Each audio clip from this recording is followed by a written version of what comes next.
Bonjour les enfants, en ce lundi 6 avril, je suis très contente de vous retrouver. J'espère que vous allez bien depuis lundi dernier. Comme promis, je vais à présent vous lire la seconde partie du livre Le petit sorcier de la pluie. Je sais que vous avez été nombreux à aimer cette histoire la semaine dernière. J'espère que vous vous souvenez bien de ce qui s'est passé, bien des personnages. Vous vous rappelez quel est le problème de ce village? Oui, c'est ça, le village manque d'eau, terriblement d'eau.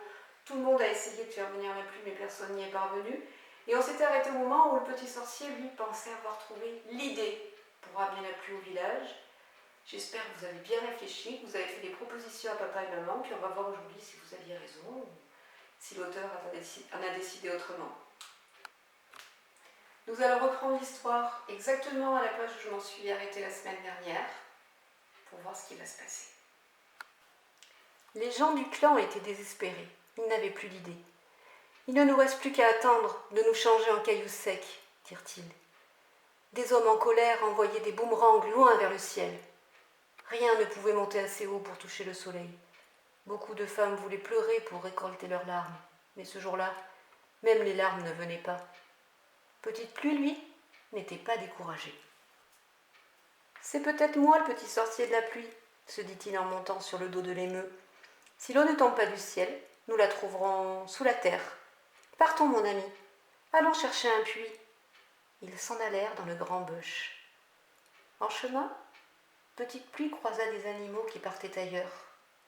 Il vit un kangourou bondissant, un ornithorynque rampant, et même une tortue qui avançait plus vite que d'habitude. « Karachi, Karachi, dépêchons-nous les meux, il faut trouver de l'eau. » C'est alors que Petite Pluie vit au loin un cercle qui ressemblait à un puits. Mais au moment où il s'approcha, Petite Pluie comprit qu'il n'y avait pas de puits, mais seulement un très long serpent qui dormait en rond. « Je suis le fameux serpent arc-en-ciel. Admire-moi si tu veux. »« Menteur, tu n'as que 2 couleurs. Tu es bleu comme le ciel qui s'ennuie, et rouge comme le sang de la fourmi.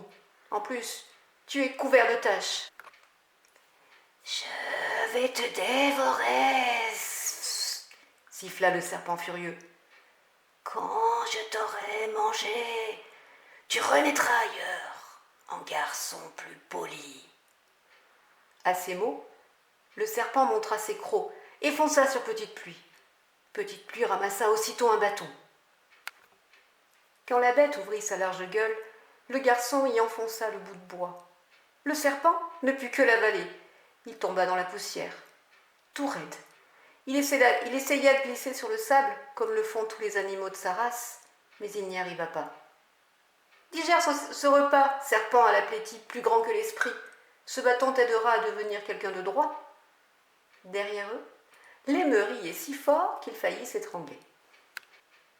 Petite Pluie voyagea encore un moment.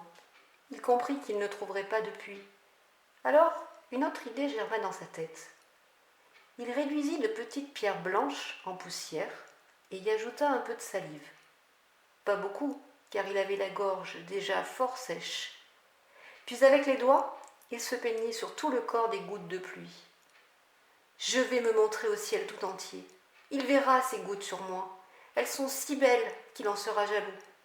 Il voudra les mêmes, et il pleuvra. »« Hé, l'émeu, mon ami, emmène-moi où il n'y a pas d'arbre. » Debout sur l'animal, Petite Pluie se montra au ciel.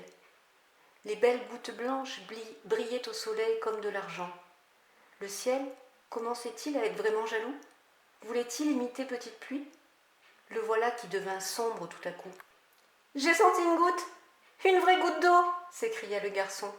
Il avait raison. La pluie se mit à tomber autour de lui, de plus en plus fort. « Dépêchons-nous, mon ami, il faut la ramener chez nous. » Les gens du clan ne furent jamais aussi surpris. Le fils de Kouyouma et de Papounia arrivait, entouré d'un grand nuage qui pleuvait. « Karaji, Karaji, maman, papa, regardez, c'est moi, je suis le petit sorcier de la pluie. »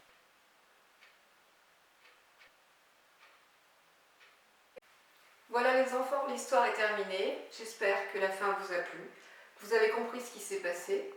Par exemple, est-ce que vous sauriez dire à papa et maman qu'avait comme projet le petit sorcier de la pluie pour trouver de l'eau? Est-ce qu'il l'a directement cherché dans le ciel ou ailleurs?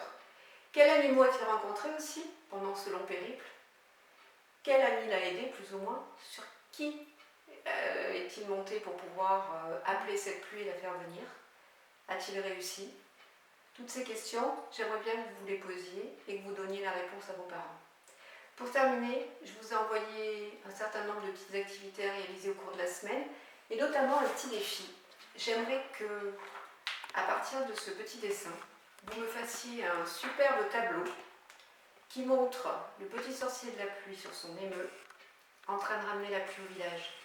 J'aimerais bien que ce travail-là, vous arriviez à le réaliser avec ce que vous voulez. Vous pouvez faire du collage, vous pouvez faire de la peinture, du coloriage, ce qui vous fait envie.